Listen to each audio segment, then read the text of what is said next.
पहलगाम येथे दहशतवादी हल्ला झाला त्या अनुषंगाने सांगली जिल्ह्यातील अंदाजे 24 नागरिक हे आज जम्मू काश्मीरमध्ये आहेत। ह्या नागरिकांची सर्व सुरक्षित व्यवस्था घेण्यात आलेली आहे।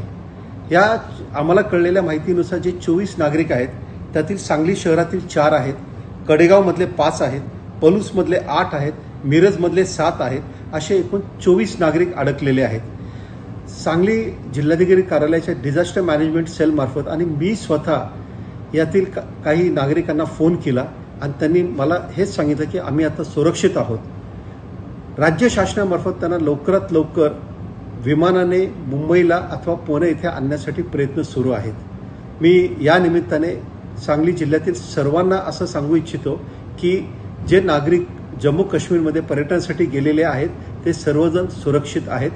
लवकरात लवकर त्यांना आपण पुन्हा सांगली जिल्ह्यामध्ये आणणार आहोत।